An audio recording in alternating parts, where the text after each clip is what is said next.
It seems like the labor pains have started.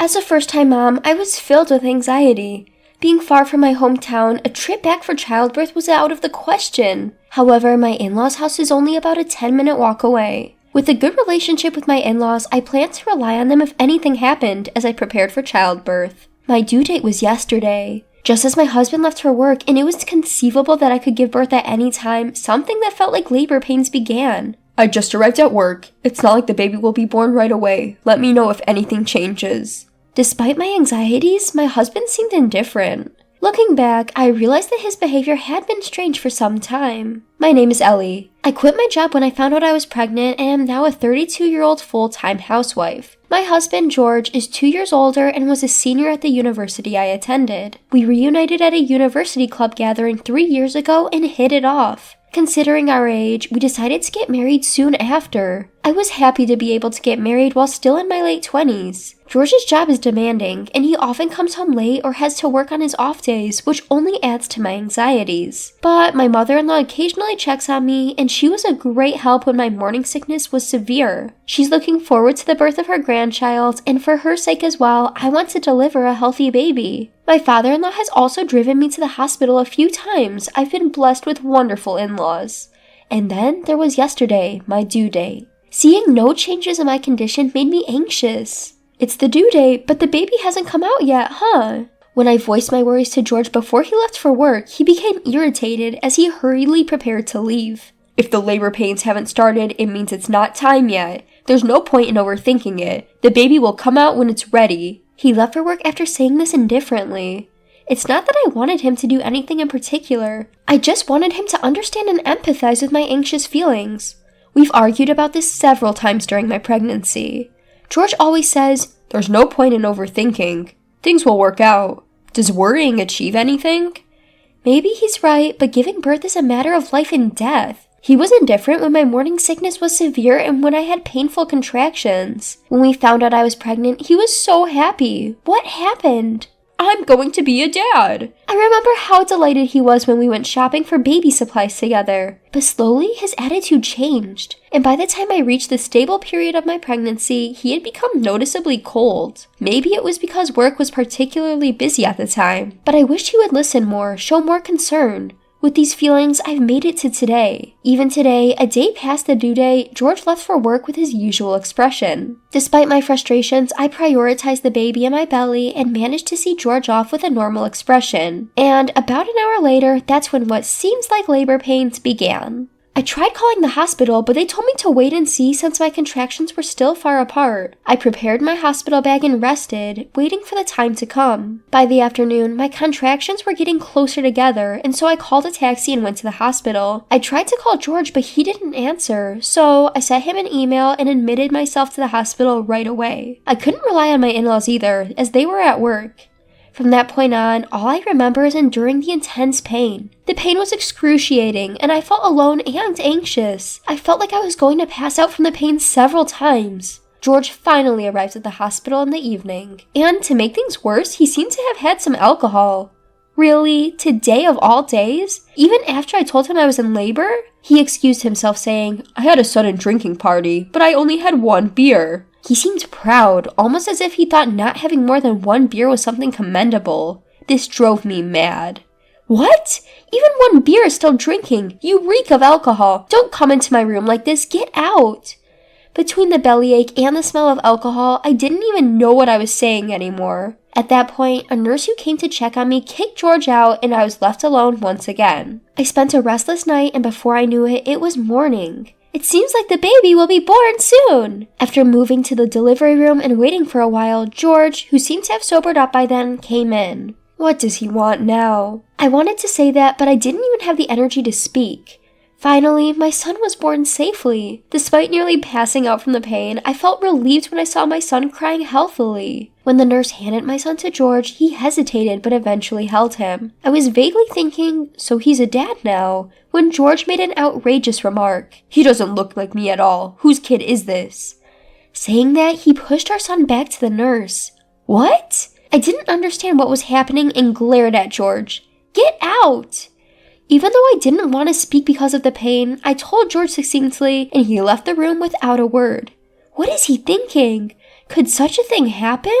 I didn't have the energy to worry about what had happened to George, and I was just furious. My son was taken to the nursery and I was taken to my room, but I couldn't rest because I was too angry. Still, because I was so exhausted, I fell asleep without realizing it. Taking care of my son kept me busy every day, and my 5-day hospital stay flew by. George came to see our son and me from time to time, but because we were in separate rooms, we only spent a few minutes together. My mother-in-law accompanied me when I was discharged, but George apparently went to work. My mother-in-law, who seemed oblivious to George's antics, adored and cared for our son, telling how cute my baby boy is all the time. My father-in-law, who had left work early, also came to our house. He and my mother-in-law looked after our son, so I was able to rest a bit. I was truly grateful to my in-laws. In the evening, as my mother-in-law was preparing dinner, George came home. Welcome back. I greeted him, but he was cold and unresponsive. As soon as he entered the living room, he pulled an envelope out of his bag. Without even holding our son, he smirked and called me over. "Ellie, I have something to talk about." I was annoyed by his attitude, but what happened next was even more unbelievable. George took out some documents from the envelope and thrust them in my face. "I had it tested. It's not my child, so we're getting a divorce. This proves your affair." What? I couldn't help but let out a strange sound, and my mother-in-law's hand stopped as she was cooking. My father-in-law, who was holding our son, froze and looked at George. Despite the three of us being dumbfounded, George had a smug look on his face. "When he was born, I thought he didn't look like me at all, so I secretly had a DNA test done." And? I sighed and prompted him to continue. "So, look at this." The document he showed me had some complicated words and numbers, but I read aloud the sentence that caught my eye. "The tested individual cannot be excluded as the biological father." George snorted confidently. "Excluded means I'm not the father, right?" "What? 0 reading comprehension?" I calmly retorted. "If he's not excluded, it means you are the father." Then George started to panic. "What? No way." I remembered what happened during the birth and became angry again. "So you said all those things back then because you suspected me of cheating?" I clearly remember George saying, "Whose kid is this?" when he saw our newborn son. I said it in front of my in-laws. They were furious. "George, how could you?" "What were you thinking, doing that to Ellie when she was going through so much?" As George was scolded by his parents, he started to make excuses. "Well, Ellie's workplace was full of men, and she often went to drinking parties. There were days when she came home late, so of course I'd be worried." I started to get annoyed with George, who was glancing at me as he spoke. "Look, I reported every drinking party, and you even picked me up when I was going to be late, remember? And still you suspected me?" But George still laughed as if he was right. "Well, you know, I've seen stories on the internet about people raising their affair partner's child, right? When I was talking to a coworker, they said I should have a DNA test done." "Oh, I see. There might be no point in talking to this man." "Really? You took the word of the internet and some stranger over me? You trusted the stories of people you don't even know instead of me?" My anger wouldn't subside. "I struggled with morning sickness and went through a tough labor just to give birth to a healthy child for you, George. And this is what you were thinking?" My mother-in-law broke down in tears, and my father-in-law was furious. "I can't believe this." As I angrily slapped the documents out of George's hand, he tried to pick them up but dropped his bag, and something unexpected fell out. I couldn't believe my eyes. "What's this?" There was a divorce form in George's bag. "Are you planning to divorce?" Suddenly, George lost all his earlier momentum and became flustered. "No, this isn't, I found myself no longer able to tolerate his attitude. "You've gone to the trouble of preparing divorce papers, and now you're telling me you don't want a divorce?" I snatched the divorce papers, clutching a pen tightly. My husband tried to stop me, but in that moment, his smartphone rang. It was the sound of an incoming email. My hand, clutching the pen, stopped. I had a bad feeling about this. When did his behavior and words start to seem strange? It had been weird since summer, after spring had passed. What is this unease? On impulse, I snatched my husband's phone. Holding back my husband, who was trying to retrieve it in a panic, I unlocked the screen. Displayed, there was something unbelievable. I read it out loud. "Have you filled out the divorce papers yet? It wasn't your child anyway, right? Claim alimony from your wife, and let's go on a lavish trip. What's this?" My bad feeling turned out to be true.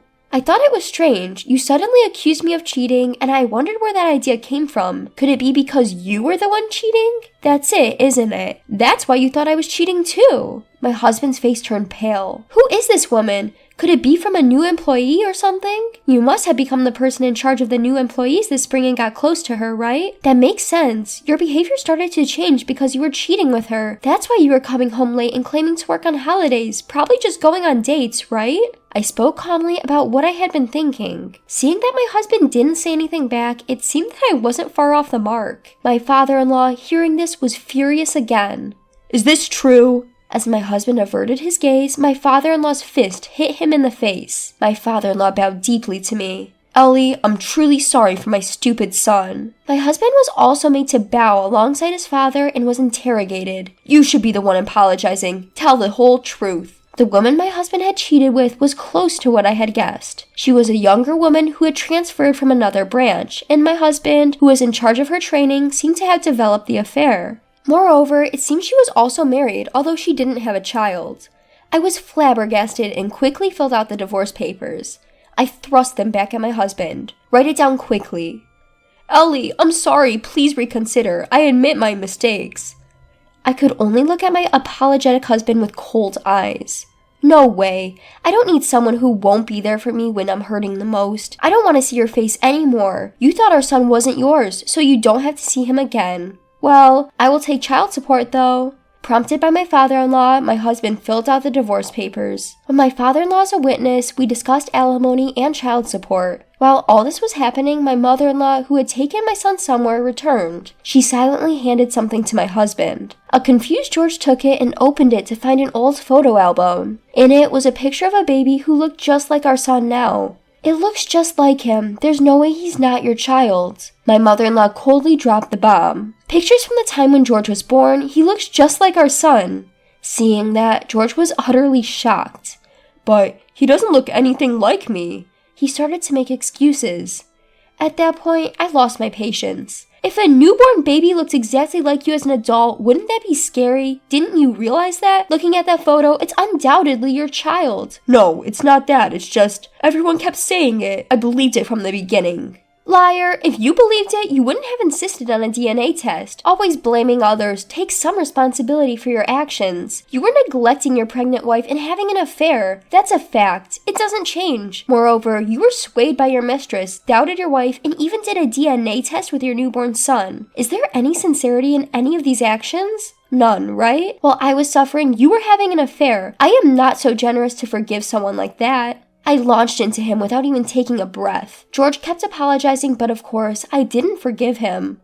We ended up getting a divorce. Rumors about George's affair spread at work, making his job difficult and causing him to make mistake after mistake. As a result, he was transferred to a different branch in Nebraska. I thought about moving back to my parents' house, but considering it's not good to travel long distances postpartum, I've been living in George's now empty family home, and my son is growing up healthy. George was severely scolded by his parents, and he has been using his savings to pay alimony. Under the watchful eye of his father-in-law, he pays the alimony every month. Of course, we've also sought damages from the woman he had the affair with. Thanks to that, her husband found out about the affair, which was a double betrayal, and they ended up divorcing. I heard she's now working at a bar. George was a foolish husband, but I'm grateful for the supportive in-laws who are there to watch our son grow up with me. I am very satisfied.